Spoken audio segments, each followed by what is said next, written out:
Gray, Meat Sweats in the house. Going to talk about these pretty good games. I mean, one was an all-time game. The other one was affected by weather, which no one heard that was coming, apparently, including Sean Payton. We have Dakota in the chat saying, I can't wait for next season. I feel the same. This 2-week stretch, the Super Bowl for me, I love the Super Bowl. I love the spectacle and all that kind of stuff. Never lives up to the hype generally. And then also it's sad because after that game, football's over. At least games are over. And I always kind of call the Super Bowl like the New Year's Eve of sports fans, right? Everyone gets together and watches it. And like, I actually look forward to the commercials more just because that's Rob, one time I want to watch commercials. It should make Monday a hot national holiday. Like, honestly. Yeah. It's stupid. No one goes to work. Or just, hey, realistically, and I don't think it's a hot take. Just move the Super Bowl to a Saturday. Yeah. Dakota says, is this Storey playing guitar? No, actually, it's my my guitar player playing. I keep everything rolling when we jam, like, so even when we're talking and chilling and shit. And he just had this, was it a 9-string guitar? Like a weird acoustic guitar, and he was just fucking around. And like that's what he played one time. And like doesn't know what he played. Like I'm sure he could recreate it, but he's like, it's whatever. That's how good my guitar player is. He's a god, where he plays something like that off the cuff, and he's just like, yeah, whatever. Yeah. I'm like, that's like Led Zeppelin shit, bro. Anyways, Rams game. Unreal.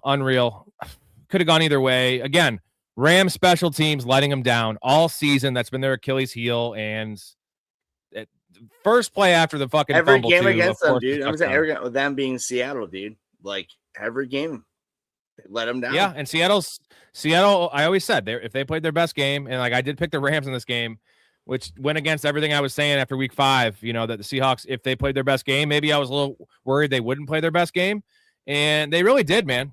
They really did. Can you speak up for Sam Darnold a little bit? I'm sorry, I couldn't hear you. God, you know who has to be sick right now is the Vikings fans, right? Like they had him. Fuck, you know, it's not. Yeah, it's JJ McCarthy's fault. It's JJ McCarthy's fault because that's the reason that they got rid of Sam Darnold and like just the GM for drafting JJ McCarthy. It's GM and KO. Don't. No. I will not let all. I would give JJ McCarthy a 20%. Man, I'll give him. I'll give him 30-30. I'll give it a 3-way. It's a 3 of fuckery. It's him, JJ McCarthy, KOC, and whoever the GM is, because they all together had a South Park style orgy. Gay Pile. Back to the Gay Pile. I mean, I don't know. Like dude, it's crazy. Like they had some weird kumbaya together that they thought this was going to be the thing, and they let Sam Darnold go. And all I know is JJ McCarthy. Or I'm sorry,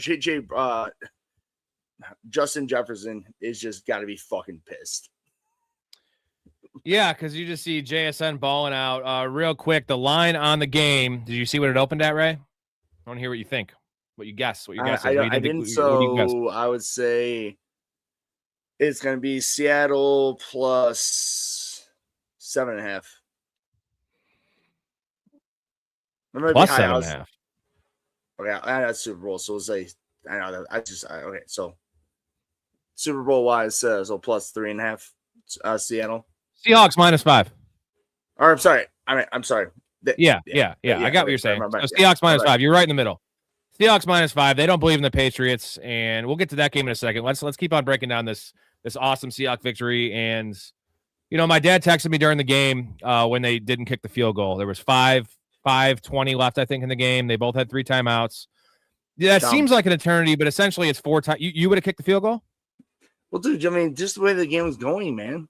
I mean, but, dude, when they threw up that graphic that when they missed 3 field goals in a championship game, a conference championship game, I should say, it was that it was the Denver Buffalo game when right. Like, but that was crazy. A different game, different. I understand, but this was an easy field goal. But here's the reason you don't kick it. 3 reasons that actually panned out as well.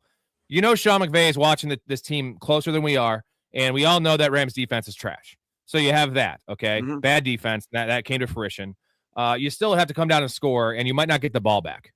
And you have Matt Stafford. And what ended up happening? They didn't end up getting the ball back. If you want to say they got it back with 25 seconds, what's the difference? And the reason you go for it is because you do kind of pin them back, right? You make them what was the ball on the 13-yard line? Like that was the right call. You play to win the game. If this was a 10-7 game, or sorry, like an 11-7 game, something like that, then they kick the field goal. But if it was the Broncos game with decent weather, you kick the field goal. In this case, you had to go for it. Dude, he had him too. He had Mumfield. He just threw it at his body. If he threw that at the body, that's touchdown.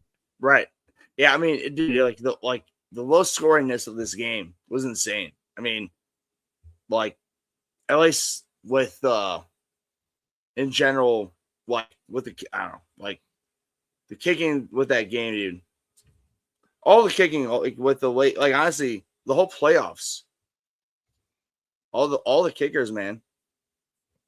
I just want to shout out Sam Darnold because that was epic. Matt Stafford as well. What a season by Matt Stafford. I mean, he by the way, he's coming back. He's coming back. And I got to say one thing. Did you hear the question that was, of course, the question that was asked to him in the post game? It was the best question ever. Like after this loss, 10 minutes after the game, hey, Matt, are you going to come back next year? He's like, dude, I need to process this. Like 10 minutes after the game. And I was just thinking of like, how dumb a question, because you're not going to get an answer. I know you have to ask that like journalistically, but like that's a dumb question because he's not going to give you a fucking answer. For one, he's not, because why would you make your decision? He said, I can't make a decision that's essentially affecting 6 to 8 to 9 months of my life 10 minutes after the game. And I was thinking of a comparison. It'd be like asking a widow, like, hey, when are you going to fuck next at the fucking funeral of her husband? Like, are you going to get back on the dating train? Are you going to go ride some dick? Like, don't ask her that at the fucking funeral. There's better questions to ask Matt Stafford than, are you coming back? Like, it's also kicking a guy in the balls. Like, how about, like, what did the season mean to you? Like, what would you like to tell your teammates? Like, blah, blah, blah. How did you lose the game? Something relevant. So silly. Right. So silly. I mean, but here's the thing, too. Like, with that whole game, I'm glad that the Bears lost in a way. I know it sounds fucked up, but like if the Bears would have won to this game, Seahawks would have stomped them. Even I know the Rams played them well, but it's individual, in division, like third time around, and I'm with you. Stafford's coming back for sure. I mean, he played so well, and shout out to Darnold too. I mean, I'm glad he did because people have been shitting on him.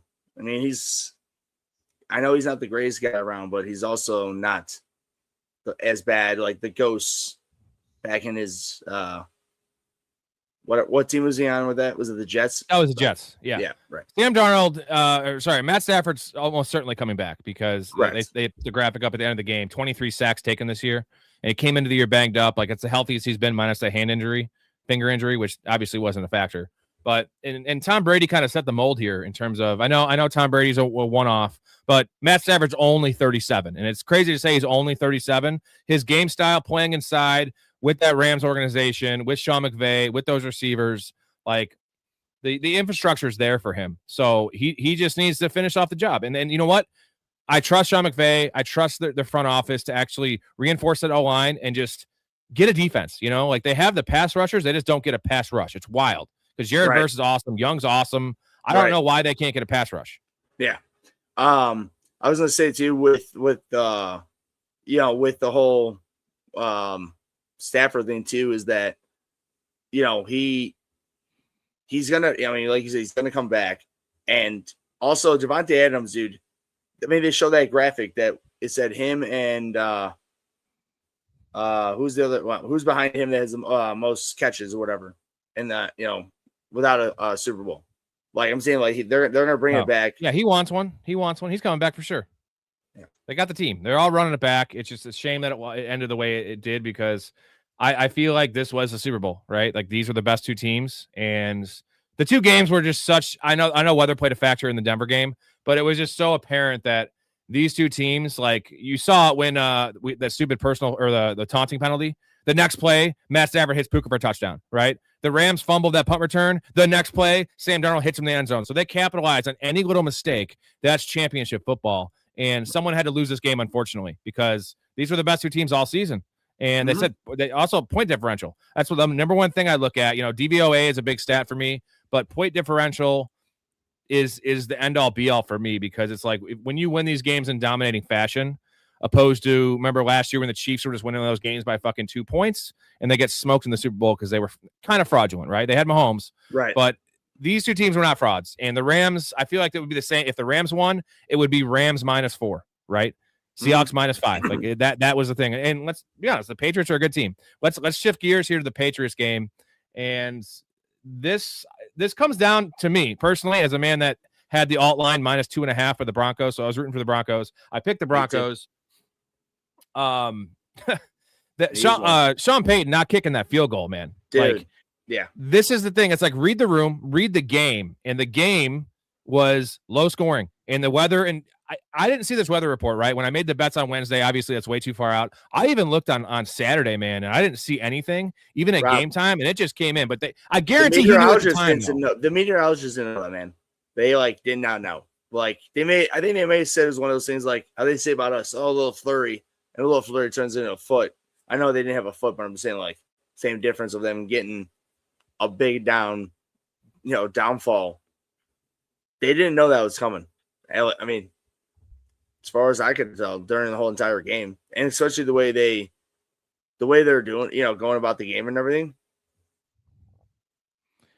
He had to know though during that time because they did mention it in the broadcast, and I actually looked it up, and they said that like snow was on the way. The weather and the wind are going to get progressively worse. No one saw it getting that much worse, but I'm telling you, Sean Payton needs to have a guy for that because in general, that game was going to be a slogfest anyway. It's the only way they win the game. Take the field goal. If you had Bo Nix, go for it on 4th and 1. Or it was like 4th and 1.5. I understand that. You didn't have Bo Nix. You would think you would have like a nephew that he just likes and just have him be a weather guy. I was just like, hey, tell me every time, whatever it is, what the wind is. Look at the fucking radar too. Yeah, right. Everything. Simple. Right. I'll pay you $50,000 a year and you just be my weather guy. Yeah, 100%. That's dumb. That was the game. The game ended 10-7. They could have taken a 10-0 lead. And I feel like it just changed the way that the dynamics went because they end up going down there going 7-7. And then they had no shot because Jared sent them, the weather. It was almost like they mentioned during the game. It was like which side of the field you were on was the advantage. You could not throw going left to right or whatever that side was. You couldn't throw. Right. And they actually had the good side there in the fourth quarter. But at that point, the game, it got so bad where you couldn't do anything. And then also they're dialing up a play that should have been for Cortland Sutton to Marvin Mims, that interception throw. Yes. Marvin Mims is 5'10". Like you throw that ball up to Cortland Sutton and it's either incompletion, pass interference, or a catch. It's not picked. Exactly. Right. Marvin Mims is the farthest thing from a jump ball receiver I've ever witnessed. Right? You might be throwing up to Tavon Austin or some shit. What the fuck are you doing? Yeah, no, he's a slot receiver. I'm saying for height wise, like he's a slot receiver, like not a jump ball guy. Other than that, though, Drake May looked real shaky. It wasn't his fault necessarily. We talked about it on last night's stream, man. Will Campbell, that offensive line, like it's not good at all. And I guess the upside is the Seahawks, believe it or not, don't have a great pass rush. It's average. It's okay. I almost said like Chris Collinsworth pass rush. It's not great, but they're not blocking anyone right now. And Drake May is feeling it. Right, his feet are getting a little too quick on him. And they didn't have to do much to win this game, but how did Travion Henderson do, by the way? I think it's Dango. I think Dango ate his baby. 3 touches, dude. He probably played like 9 snaps in this game, dude. Maybe. Wow. Maybe, baby. I don't know. Again, like he didn't look great. He didn't get an opportunity to look bad. But the point is like that they're showing you what they think of Travion Henderson, and they're showing you what they think of Ramondre Stevenson, who looks like a monster. He always was kind of a monster. He's 235 pounds. Okay, pretty nimble, pretty good pass catcher. He's good. I wouldn't say he's a monster, but I mean, size-wise. Monster doesn't mean great. He is a monster. I mean, he moves pretty well for a 235-pound back, and his skill set's pretty nice. So I just don't get why they drafted Travion Henderson. Like, what's the point? You know what I mean? Like, why are you paying money for a car you're not going to drive? Dude, they saved the Bears because everything says the Bears would have drafted him. So. Yay. I'm just saying, as far as I know, Bird is dead. Yeah, right. I'm just saying the Bears wanted him at 38, and they didn't, and he got Luther Burton. So. Oops. So I just want to mention this. I know, there's a lot of the conspiracy people out there, Ray. You're kind of one of them. You're not crazy down that wormhole, but about the NFL rigging games. Vegas lost their ass on everyone. Everyone had the Broncos in the points because the line went down to 3.5. Right. So they lost their ass in this game on that one in particular. And I know the league wanted the Patriots to win. That's the thing. And when I see these rigged things, I feel like it's not for Vegas purposes. It's for their, in this case, it's they don't want Jarrett Stidham in the Super Bowl. Like they don't want that guy taking snaps in the Super Bowl. They want Drake May. And if anything, I would say that they wanted the Rams in the Super Bowl from the calls that I saw, because they definitely were calling flags on Seattle, and not that one the play where the Rams player pushed the dude out of bounds, Shaheed out of bounds there on that catch. Like that was maybe uncatchable, but they could have called personal foul on that. They could have called pass interference on that. And the taunting call, first of all, don't put yourself in that position, but like that's in that kind of game, you should not call taunting on that.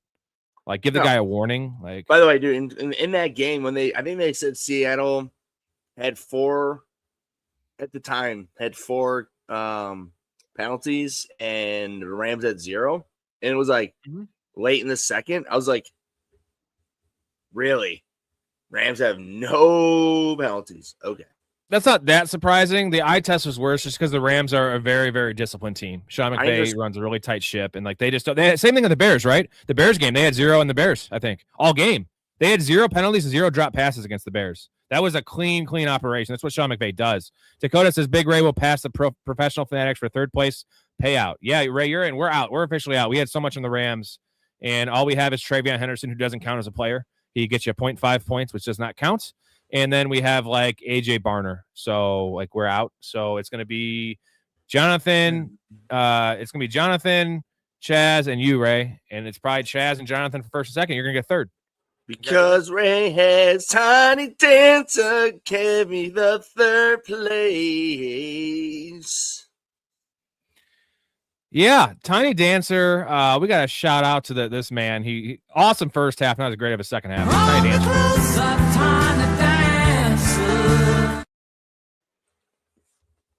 I'll say this about the Tiny Dancer. I always said he was an elite talent, but if you notice, George Halani played a lot in this game, and there's a reason for that, guys. And I've been arguing in the Discord about this all the time, about how everyone's like Kenneth Walker's such a better back than Charbonnet. He's definitely a more explosive back. He's got more juice, but Kenneth Walker is absolutely piss poor in pass pro. He's piss poor. So is Travion Henderson. This is why he's on the field. This is why Kenneth Walker was literally getting 42% of the snaps when Charbonnet was getting 50% of the snaps.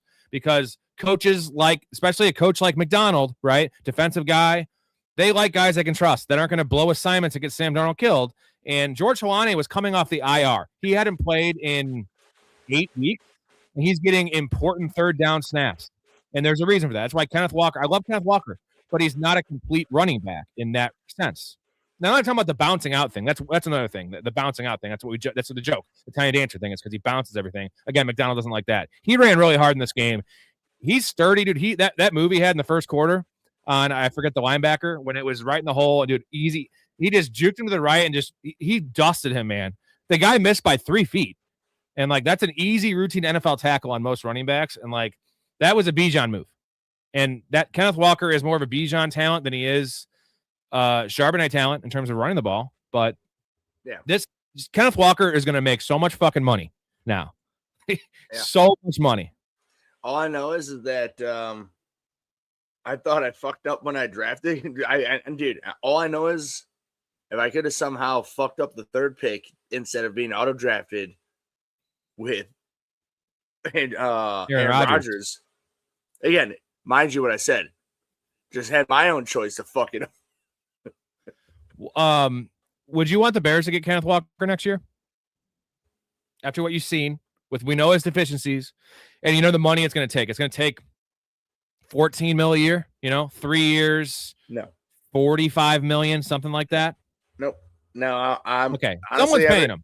No, I'll put it this way, Rob. I am only a believer in paying a running back in any which way. Unless the only way you would do it if you are the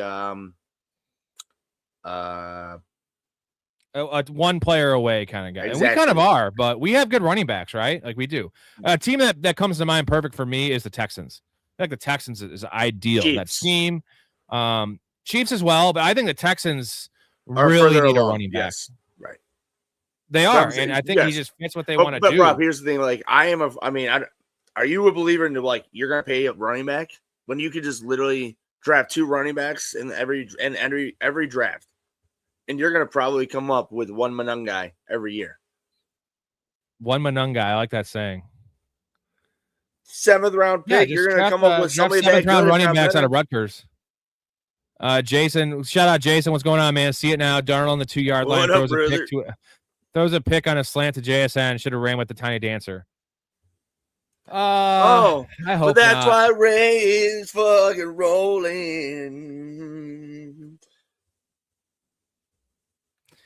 And another point, the Dakota's comment here about the field goal, passing up the field goal to go 10-0 with Sean Payton. Just run the ball then. Like, what are you getting tricky for with Jared Stidham? Bad play call, bad decision. Just kick the fucking field goal. You're at home. And I'm not an advocate of like kicking field goals, dude. I am usually a go for it kind of guy, but game flow, game script, situation, Jared Stidham, you know what I'm saying? Did you just getting tricky with it, by the way? I did. That's I'm getting tricky with it. That's kind of gay, bro. Your hands are what makes it possible. Your shoulder pads are hard and stiff. Your hands are tender and they can move and caress the ball. that's kind of gay, but hey. What are you munching on there, Ray? Ray's eating, so we're gonna get to Ray's dining with me sweats here real quick, since I see him with a giant fucking piece of meat in his throat.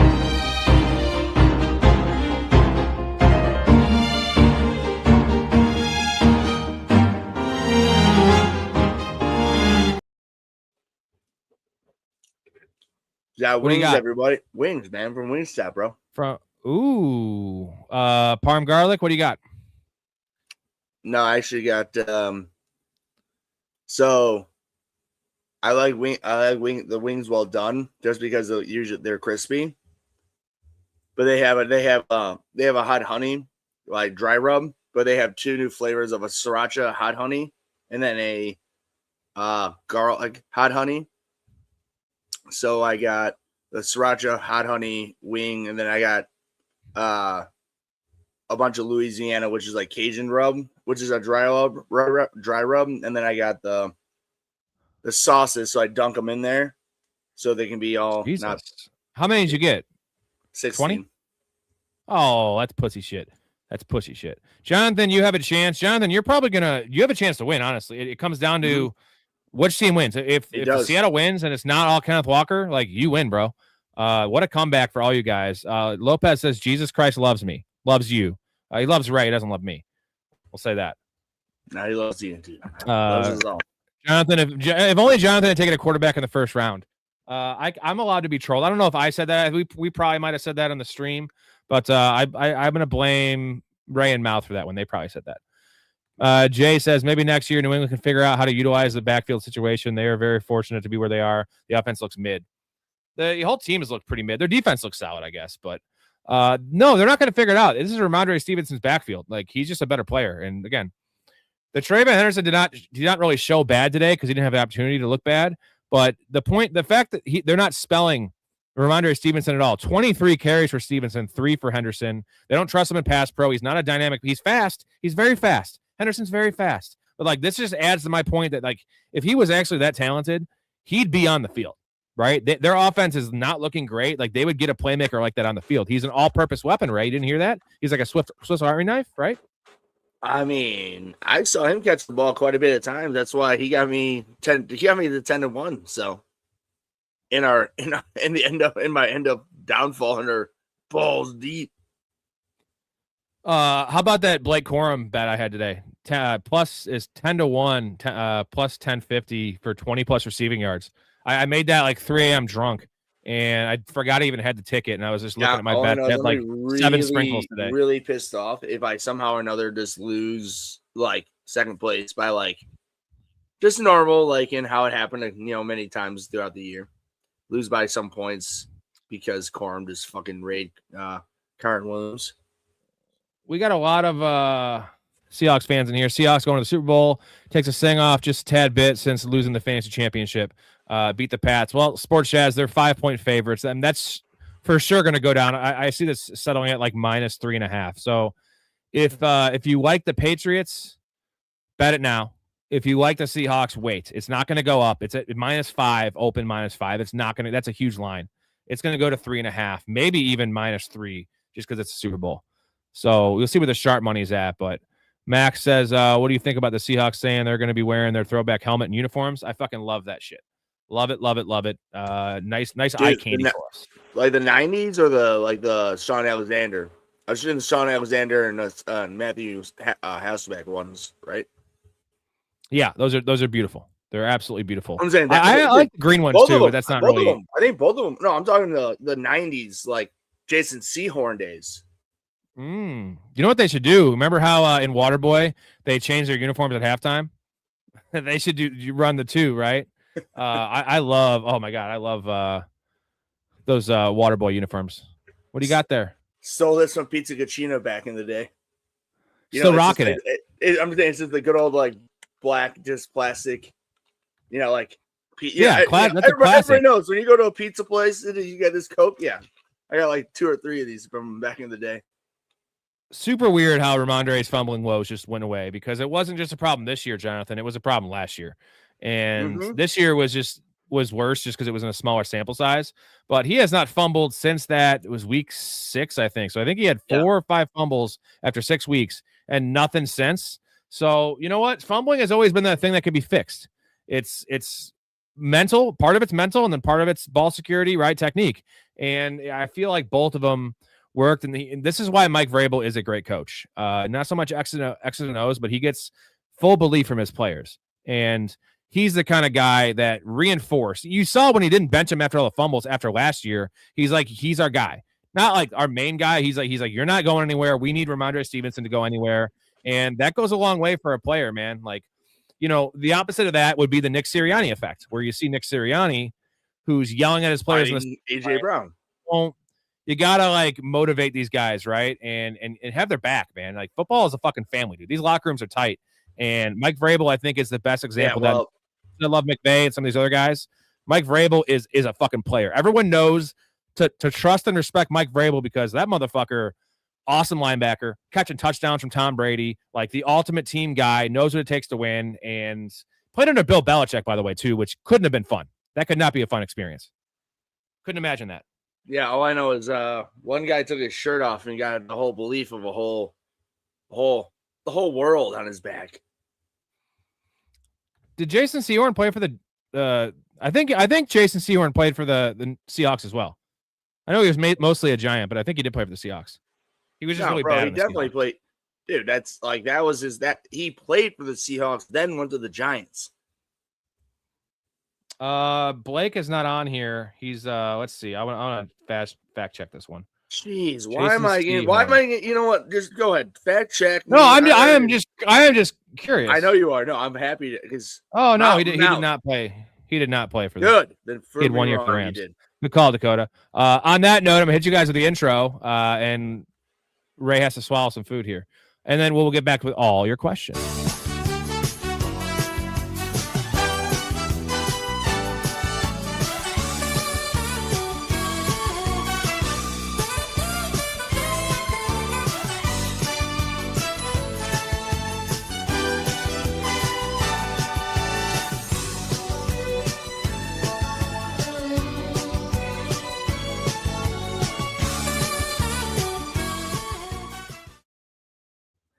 Mouth would know because he is. All right. Couple announcements to make. Nip High football rules. That's a great announcement. But shout out to the Patreon subscribers. I got a new guy in here. I wonder if you're in this chat. I don't know who you are. Appreciate you. We did a yearly membership. Justin A. Must have heard about the bets somewhere. And the nice thing is he plays all the bets today. So we went 3-1 today on the bets. So he pretty much paid for his. He's a semi-pro member. It's $5 a month. He probably paid for his yearly membership and then some, just with 1 day. Another perk of the gig, signing up for the Patreon, getting into Discord, getting access to these bets. But more than just supporting your boys here, which is a big perk. Discord community, community fantasy leagues. By the way, 3 spots open for the Dynasty Startup League that's drafting in May. Gonna get everything together by probably early April, end of March. Everything's settled with. We vote on every setting, vote on everything. Payouts, buy-in, what format we're going to play, like in terms of what platform, all that kind of stuff. So 3 spots open for that. Free merchandise giveaways. We're getting working on these shirts soon, boys. So we have a Meat Sweats for right now. We're going to have just a normal Professional Fanatics shirt with this logo, and we're going to have a Meat Sweats one, which is just going to be pretty epic. And also the hat giveaway. I give away a free hat every single month for one lucky son of a bitch. You guys will be getting yours. I'm sending out 4 here for the last 2 months. Plus, if you become a Professional Fanatic, you get one for free just by signing up. And access to these early bets. We went 3-1 today, boys. Stephon Diggs fucked me. Stephon Diggs, it's crazy, is I wanted to do his receptions at 3.5, but it was like minus 150. So I didn't want to go 4.5. He ended up having 5 catches for 17 yards. It's fucking running back numbers. I know, dude. They didn't need to throw. So that was a weather thing. I'm glad I did 3 bets in the other game, though. But does it fuck me? Because, of course, I'm sorry, everybody. I thought I was like, oh, yeah. 45 yards. Yeah. Come on. Hey, nope. 5 catches, man. But yeah, I'm glad I did 3 bets in the other game, not in that New England game. But Sam Darnold wasn't looking great, but a nice little 14-yard scrambler in the fourth quarter. That's why when you have these guys with these super low numbers, super easy to hit there. Devontae Adams, that was a pretty easy smash. And Ken Walker, we're holding our breath there. And I'll say this, he went down to 108. It was 107.5 at game time. I hedged and put a little small little $20 bet on Ken Walker's over 107. Whenever you have a 8 to 10 yard difference there, when you have the under, for instance, or vice versa, always bet the other way if you have a chance to win this bet, right? There's like a 20% chance to win both. Dude, especially, juice, but I mean, Rob, let's be real, especially if you put like a decent chunk, like just put another decent chunk to get your money back. You know what I mean? Like, don't fuck around with it. Yeah, just like I did like a 20%, right? And then the next thing is I won them both because he hit 111 total yards. And shout out, we got our boy here, Mike Campbell. Shout out to Campbell. Spot open for Dynasty. Well, for you, of course there is, Campbell. I would kick someone out for you. Mike Campbell just upgraded to be a fanatic. He's been a fanatic in my mind. I put him on there as a graphic because he's one of my good buddies. And you're kicking me out for him? Oh.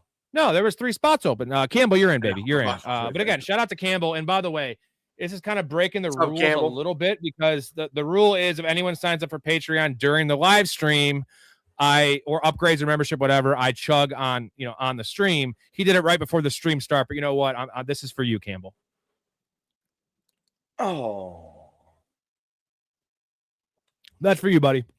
So you're in. We'll be getting a private group chat in the Discord for the Dynasty guys soon, Michael Campbell. I don't know why I called you Michael because it says Michael on the thing.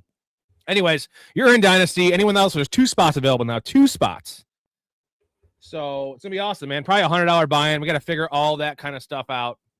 But a lot of different options. It's going to be awesome, man. I've only played 1 Dynasty League in my life. And me and Storey have actually not had a good history now co-managing teams. It's we always have good teams and then shit happens, right? That's fantasy football. So I like having Storey as my Dynasty co-manager because that dude knows college more than anyone. So now that's an unfair advantage, but you're right about that. I'll give you that. Hey man, we're gonna have our Puka Nacua for next year, whoever that happens to be. So so you guys just excited, man. Wait. So like, why does he not have his own team? You have your own team. Because we want more spots open for the fans. I don't want to do a 12-man league because Dynasty can be ruined if you don't have people are safe to like stick around. If someone quits, then who's going to take that shit team? Exactly what you're talking about. And I know what you're doing, Rob, and I don't like it. My phone on. Schumer Gavin. Are you trying to say that I'm not telling you? Good. Tell me everything. Okay. They were both here. They were both inside me.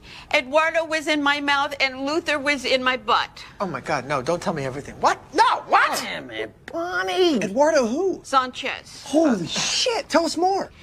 Then Luther went in Eduardo's butt for a while. Tell us less.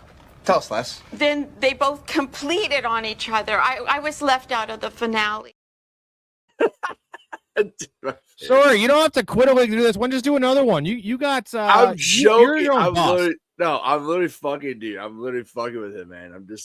I'm random, everybody. I'm just random. That's what's called getting You can't Ray a Ray, bro. You can't Ray a Ray. Jason says Seahawks win the Super Bowl. Well, Vegas certainly seems to think so. Oh, so now you're on Seahawks, Jason, huh? Oh. This is a different Jason. Oh, my bad. I'm sorry, Jason. This is not Jason S. My bad. Shout out to Etten, another I'm Patreon on subscriber. Xavier Smith out of the league. You know what? Sean McVay, again, I want to shout out Sean McVay for just being the class act of the NFL. Now, if you look at his wife, you can see why he's pretty happy. He's been successful. He's a multimillionaire, awesome coach, awesome guy. Second time in the NFL, or second time Super Bowl, or third time? His hair is a little questionable with his age. Third time take that aside. I was saying third times he lost to Jared Goff, one with Stafford, and then he's back with Stafford. So third time. They lost this game. Oh, they lost this game. Yeah, I'm done. Jesus Christ, right? Xavier Smith's not out of the league because Sean McVay was very, very supportive. And again, I know maybe he's taking the high road, but he was very supportive. That was Xavier Smith's first fumble this year. It just happened to come in the worst moment. I mean, it sucks. This is football. He knows it's football. And Sean McVay is also a pretty bright guy when he knows there was a lot of other chances they had to win this game. It didn't come down to that. Now, on paper, it looks like it comes down to that fumble, right? Because that was the one turnover in the game. They lost by less than a touchdown. Football is a game of inches, a game of 120 plays a game, right? There's so many things that could have gone and broke differently, right? If Mumfield just caught that ball, if they stopped them, they had 5 minutes and 3 timeouts. They didn't get the ball back until there was they have 25 seconds? Like that, right. Their defense lost them this game. Lost them this game because Sam Darnold's out there looking like fucking Brett Favre. Actually, no, he's looking like Aaron Rodgers because Brett Favre throws picks. No, but I'm saying but here's the thing is that Sean McVay doesn't, he has a big trust curve. You know what I mean? He's not putting somebody in he doesn't trust. So no matter what, whatever player is on the field, Sean McVay trusts them to do their job. So I'm just saying, just because he did pull him because he did bring Kyron Williams in there. I know. And Edson, he did fumble twice, but he didn't lose 2 of them. So I know. If you want, can you just check that, Edson, or somebody? Is that his first? I'm pretty sure. I could be wrong. I think that was his first lost fumble of the year. And their problems on special teams has been more. Yes, there's been some of that, but it's mostly been the punting has been an issue. The field goal kicking was really a problem. More so the blocking and the snapping on field goals have been. But that was bad. Issue. I mean, and then allowing touchdowns. Him just completely mismanaging that, like when he was just running backwards, and you see in his eyes, he was let just it fucking go. He was like, oh shit! It was just like, dude, also, why did Kyron Williams fair catch that ball at the end of the game? I don't know, dude. Don't know. Okay, if they down at the 1, they down at the 1, but the 8-yard line does not give you a chance. If it goes in the end zone, you get at the 20. Well, you want the easy answer. He didn't want his taters mashed, but he's also he's just a dumb returner. No. Let the ball bounce. Let the ball bounce. I mean, he's a dumb returner. You let it bounce in the end zone. Yeah, right. He's like a Zach Levine IQ of basketball. You know what I mean? Just sort of takes a 3 for no reason, fair catches it for no reason. Intel facto.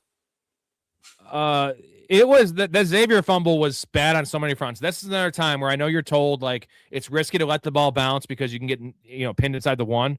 It's even more risky to try to catch a ball falling backwards. That's never going to work out. And just take the L, the small L, and let it maybe get pinned inside the 5-yard line. But don't take the giant L that's going to cost your team the game. And that's exactly kind of what happened for Xavier. I don't want to shit on the guy's grave because I'm sure I don't think Xavier's watching this. If he is, I'm sorry for your loss. It probably cost you some money. But you know what? It's a tough position, man. Punt returner is now kick returning is tough too because you have the different rules, right? Where the landing zone and there's more thinking that goes into kick returnings now, but punt return's a tough job. You have a bunch of very athletic humans running full speed at you. Catching a punt is fucking not easy, man. Instead of just fucking Devin Hester just throw it on. Well, the nice thing about Devin Hester, Ray, is Devin Hester wasn't intelligent enough to actually think. That was why he was good. That's my point. They threw on they threw on his music. He got into his zone. He found the ball, and he just. It's somehow or another. I mean, he may have been dumber than a bag of rocks, but his vision, that dude could find the lanes like no one else besides Deion Sanders. Is he kind of who was the pitcher for in Hardball that had the headphones on singing? Had the song. I love it when you call me Big Papi. Mm-hmm. Oh yeah, and it's oddball, right? Hardball, yes. No, I'm saying oddball, yeah, hard dude. Who is that fucking God? I can't think of the character's name. Keanu Reeves, but no, I'm talking about the pitcher. Yeah, I can't think of his name. Yeah, I can't. We got a question for you, Ray. It is what's one of the saddest deaths in movie history right there is G Baby getting killed. If you haven't seen that movie, sorry, spoiler alert. Or are you supposed to say spoiler alert before Rob, you spoil it? I think I it always was do like that. 2003. If you haven't seen it, it's 23 years. Sorry, we spoiled the movie. All right, Dakota. So Ray, what are your top 3 super flex players of 2026? So right now, Josh Allen, I would put. I'm in no order. I honestly, this is no order, just top 3. I would just put Josh Allen as one. I would put. Damn.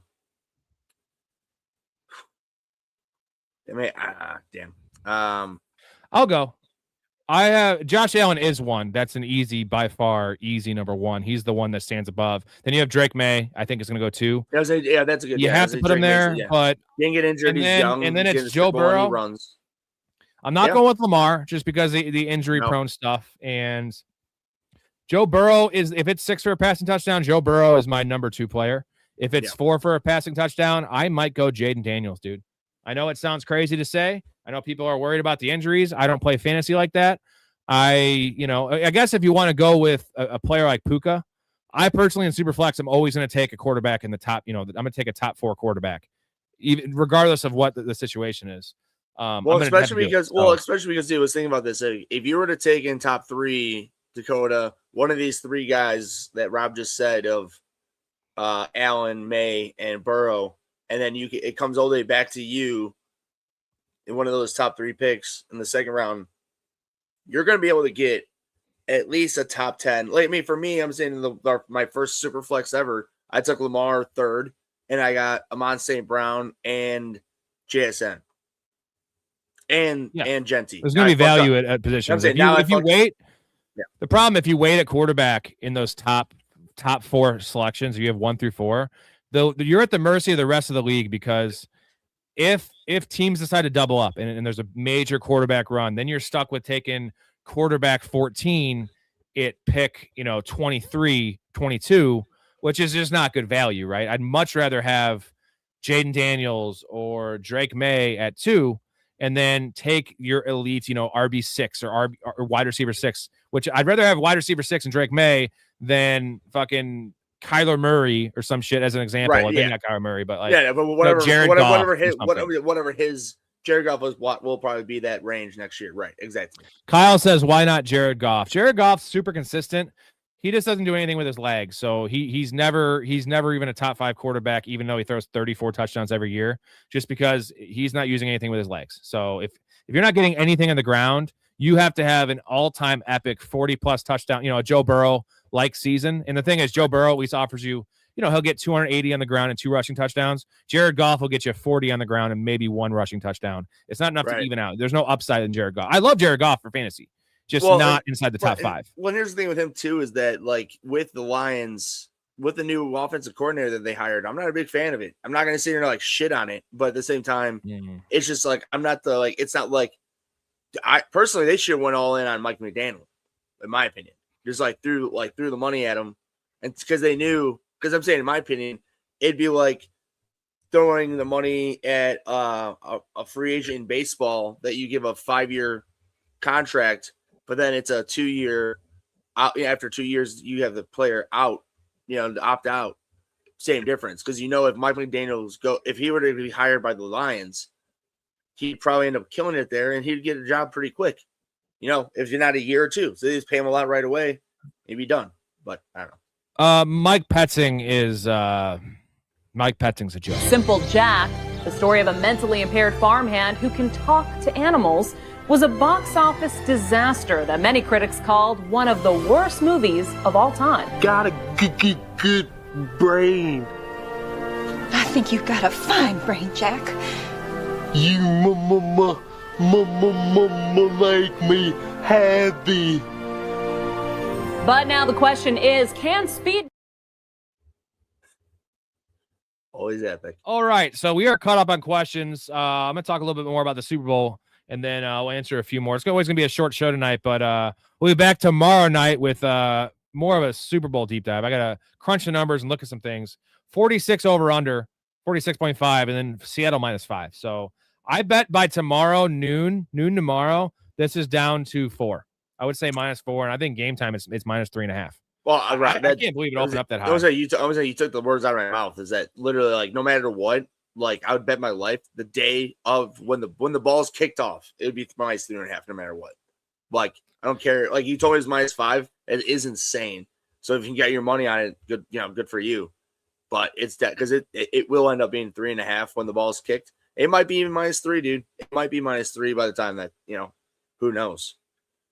But for sure, it will go down. I agree with you. It will go down at least to -3.5. Before I get to any more Seahawks and Patriots talk, Edson did a pretty awesome trade. I do approve of this one. He traded away the 103 and the 105 in a dynasty for the first overall, and he needs a running back. So it's like you got yourself again. I'm not the biggest Jeremiah Love fan, but he's going to be drafted in a spot. It's not going to be a Travion Henderson situation.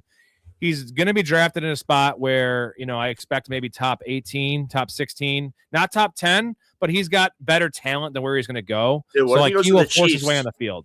Just saying. Chiefs, Texans. Right. Exactly. Any of those type of teams that are like playoff fringe or in the playoffs that they need a better run game. Well, or for even the Jaguars, if ETN leaves, which is a very good possibility. I know Tootin's there, but well, here's our top even 18 the Cowboys right there. There's a lot of teams. There. Cardinals wouldn't take him at 3, but Titans are an option, right? Sure. Washington's a very good option. The Saints are a good option. The Chiefs are a good option. Anyone else?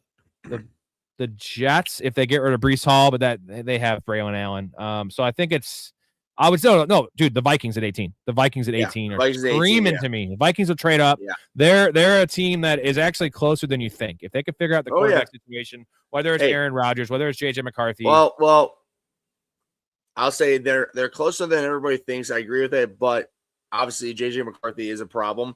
But they do have KOC, who makes a big difference. And if they're able to get Love and offset, JJ McCarthy's having needing to rely on the pass game and just open up things, play action and make him more comfortable, that may go a long way for him and the whole team. Edson says Rams sleeper pick at 13 for Love. I don't know. They gave a lot of capital for Blake Corum. Kyron Williams they just paid, so they just paid. Kyron's not going anywhere. I think they love Blake Corum. I love Blake Corum. Blake Corum's good. He's very good. He's a more sturdy version of Kyron. And they're going to run it back with these two guys, right? I think it might be a running back is not a problem for them. Yeah, no, 100%. Running back is not going to be like fancy next year is going to be a nightmare.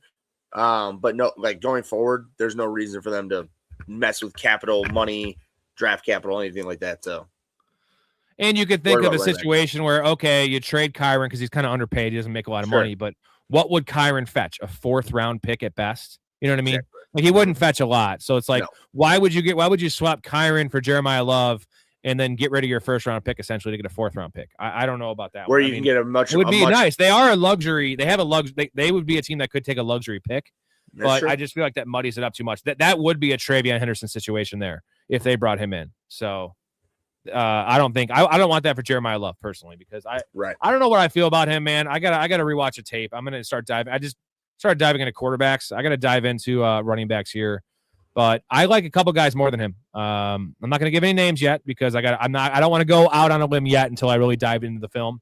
But he's fine. He's good. I feel like he's gonna be valued higher than he should. And either way, he's a can't miss guy just based on you get a guy that is a blue chip player and you get a 1st round, middle of the 1st round capital on a guy like that, they're going to get a lot of work. And running backs, they could be above average and dominate. Kenneth Walker had 5 touchdowns this year. Charbonnet had 12 touchdowns this year.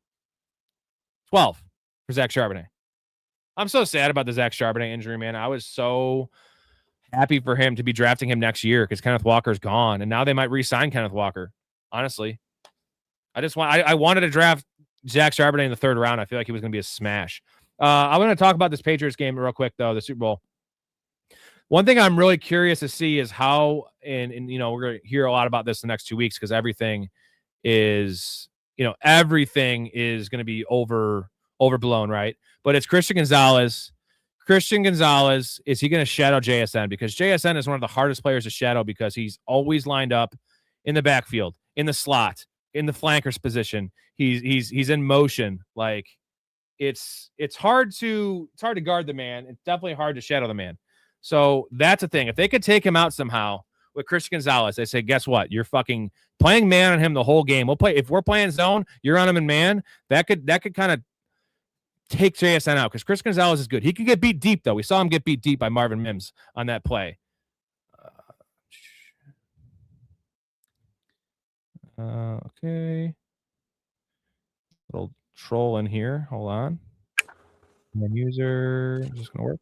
There we go. Someone is in here trolling, saying a million statements that I said that Justin Jefferson's better than JSN. I actually still stand by that. Now it's close. I think they're kind of comparable, but Justin Jefferson is an all-time elite wide receiver, and JSN, it appears, is an all-time elite receiver.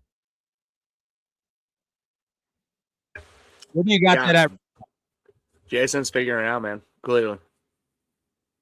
This year, it opened up. What's that now? Is it close? Who are you taking?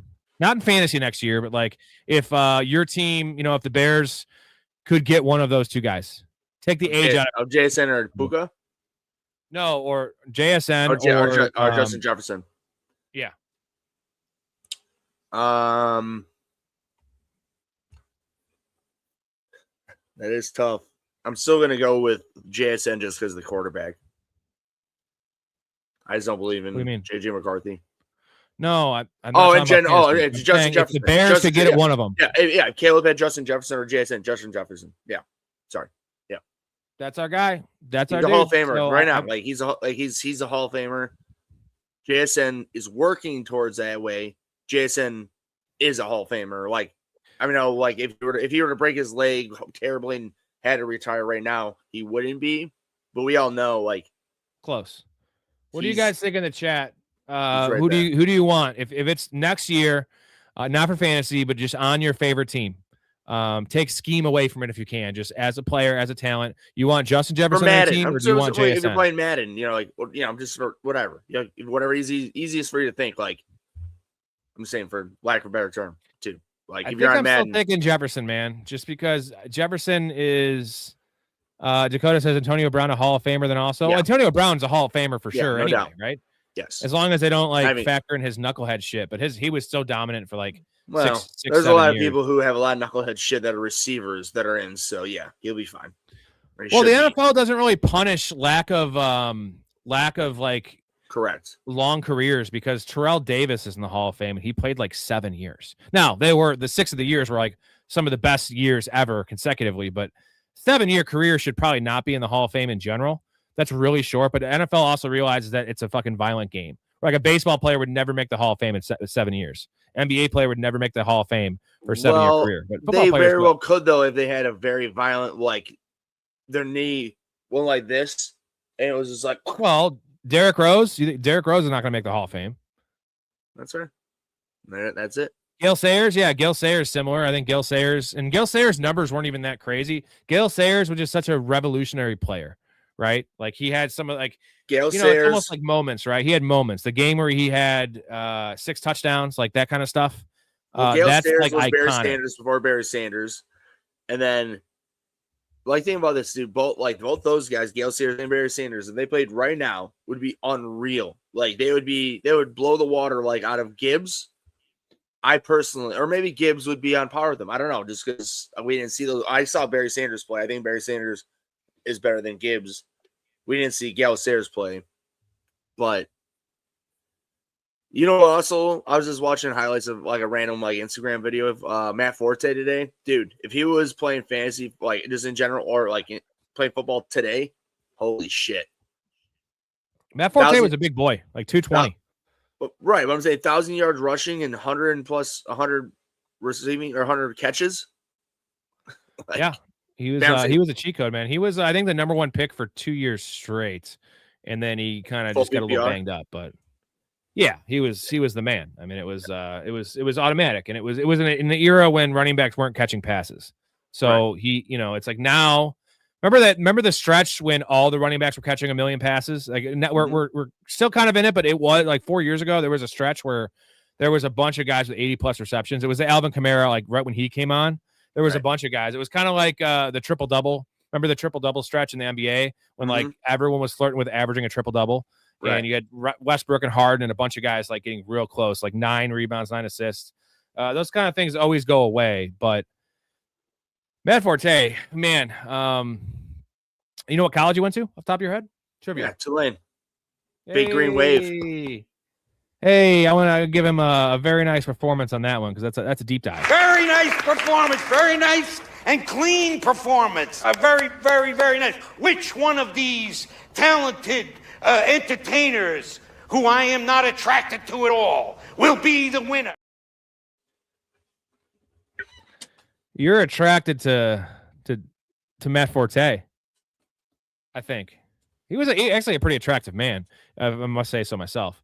So, all right, a couple more questions here, boys, and Ray can finish all this. How many wings do you have left?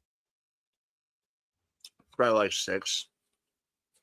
And then you're going to mow them down after, or are you still going to savor and enjoy them at this rate? Nope. Savor and enjoy or mow? Mow them down.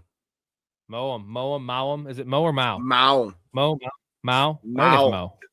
Mow, I'm thinking of like mowing the grass.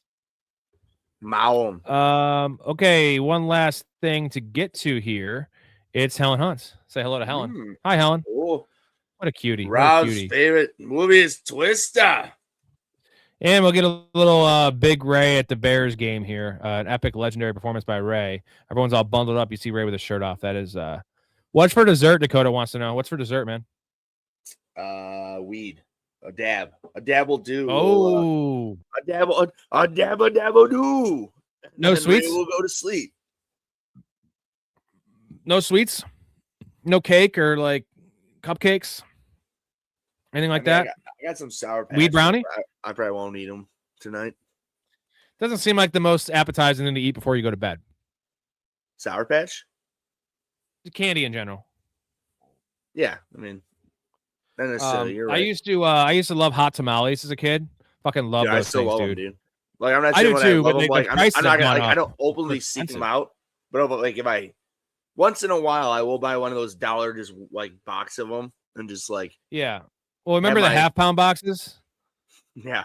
Dude, I used to eat so many. This is a 2-part story. I used to eat so many hot tamales that I'd go to the movies, right, and smuggle 2 of them in. I would eat the first half pound before the movie even started. And then I'd eat the second half pound like slower. But I used to end all these party nights when I was like probably from like 16 to 20. I'd always have hot tamales in my car. And I'd end the night after like drinking and smoking and shit, maybe doing some other shit all night where I shouldn't be hungry. And I just fucking pound a half pound of hot tamales. And like Cap would always laugh at me because we'd be like the last 2 up.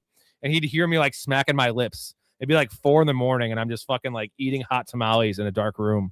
And so when did you love, admittedly, did you love Fireball right away? Like the first time you tried it because of that? I'm saying because of the I love cinnamon. I'm not gonna say that, like, I know you still don't mind it, but I'm not, you know, when you first tried it, you're like, it's a hot tamale with liquor. You know what I mean? Like, I cannot drink Fireball anymore, and this is another quick sidebar story. My bachelor party. Sidebar my approach.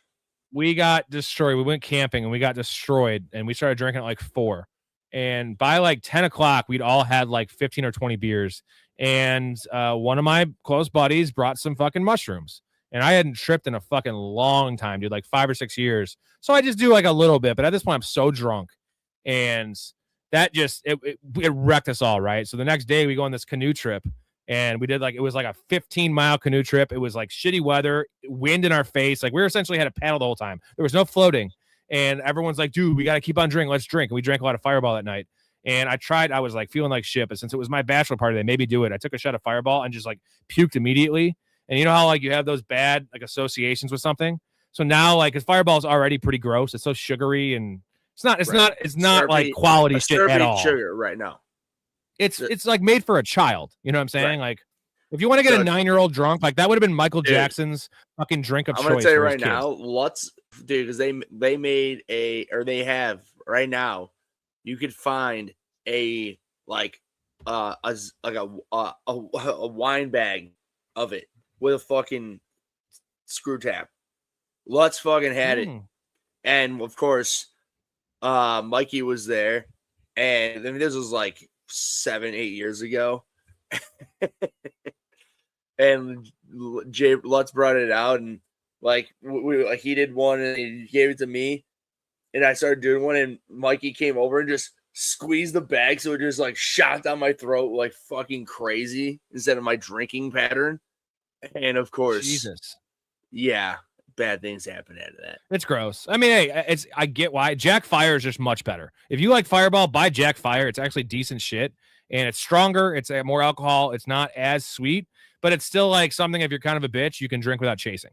Right. Like Fireball is like candy. Last question here from Jay. How good is JSN? ADP top 5 next year? In PPR, most certainly. I would say it's going to go Puka. I would probably guess, since how good Seattle's defense is, it's going to go Bijan 1, Puka 2, and then I think Jamar Chase 3 and JSN 4 and Gibbs 5 would be my first off the top of my head. You know, I feel like JSN, now again, he was actually really consistent this year, but the volume is not there. He's living on this astronomical efficiency, right? And I don't think people still don't believe in Sam Darnold. Now, if they win the Super Bowl, maybe it changes, but Jamar Chase is just in that high-powered offense that throws, right? So, like, that's why I'm going to say JSN's like 4th overall. Could be, I mean, 3 or 4. Sure. I would say the same thing as that. That's exact, and no in particular order. Like, first off, I will take Bijan if I have the first pick again somehow or another next year, because Bijan doesn't get hurt. Now, of course, knock on wood, he won't. But of course, Ray picks him next year, and he will. Like when I picked CMC, and he did. But in general, in no particular, Bijan, Gibbs, Chase, JSN, and Puka. Like, that's definitely going to be. It's pretty set in stone top 5. You would think. Yeah. I mean, no, I'll say this: if David Montgomery leaves, I think it's going to go Bijan Gibbs. You know, if you have Gibbs in the backfield himself, we saw that last year, those last 3 games, the fantasy playoffs. Gibbs was averaging 28. Dude, Gibbs put fucking 64 points on me, okay? So I know what he's capable of. Hey, we got our troll guy in here, Rigged Ass Sports. First of all, some of it's rigged, maybe. You're actually talking to the right guy here in Ray, but I have a question for you, Chicani Toes. Pretty cool name, by the way, too. Awesome picture. You're killing it, bro. Why are you coming on a stream to say that? Like, do you have a life? Do you need to get laid? If you like guys, then go. I don't care. I don't discriminate, man. Like, I just think, I'll say this: what your comment is saying is that you're lonely and you're sad, and I feel sorry for you. Your hands are what makes it possible. Your shoulder pads are hard and stiff. Your hands are tender, and they can move and caress the ball. that's kind of gay, but hey. One last offer for this guy. Appreciate you tuning into the show. Is if it's rigged and it's you know it's rigged because he says Pats are going to win the Super Bowl, then you should be a millionaire, right? It should be like Back to the Future 2 with the book, right? The 25 years of sports. Then fucking bet it because it's rigged. It's easy to predict. It's rigged, bro. So just fucking bet it, and you wouldn't have to be on your phone watching the stream. Just an idea to throw out there. I don't know. There's a million things you could do besides coming in here with a stupid comment. And I just think it's funny. So congratulations to you, my dude, for the comment of the day. Can we give him a round of applause, guys? Everyone in the chat, let's give him a round of applause. The man with the most interesting life. You know who this is? He's the Dos Equis guy, right? The most interesting man in the world. I don't always drink beer, but when I do, it's Dos Equis. I don't always view live streams, but when I do, I say dumb things. I'm going to leave you guys with that one. Big Ray, thanks for coming on. The chat, awesome day of football. Sorry for the Rams. Sorry for Sean Payton for being a moron. That's for sure. Storey's going to have a field day with a Sean Payton shit, by the way. Fucking field day. I can't wait. He's going to come on when he came on after the Eagles got eliminated. He was wearing his New Year's Eve, like, a party hat, and he's like so happy that the Eagles were eliminated. He's going to wear this and just like to reaffirm his Sean Payton hate, which I still think he's a fine coach, but that was a silly decision. All right, boys. Appreciate you, Ray. Appreciate you guys in the chat. Thank you for the upgraded Patreon members, Campbell and Dakota as well. You're the man. And then also the new addition. What's his name again? What's my age again? Justin, I got to find out who you are exactly in the chat. Appreciate you guys. Love your life. Stay positive and respect each other. We'll be back tomorrow night. And then the schedule for the rest of the week is kind of up in the air. We're going to figure that out. Peace. Just seemed like a good dude. I thought I'd see if you wanted to grab a beer, that's all. I'm glad you called. We get home safe, Pistol. You got it, Jobin. I'm sorry, what? Nothing. Oh, what'd you say? I don't know. You nicknamed me Pistol, and I just called you Jobin. It means nothing. I'm drunk. I'm gonna call a cab. All right, man. You have my number, yeah? I got you stored in my iPhone. All right. If you need me, call, okay? Oh, man, I'm golden.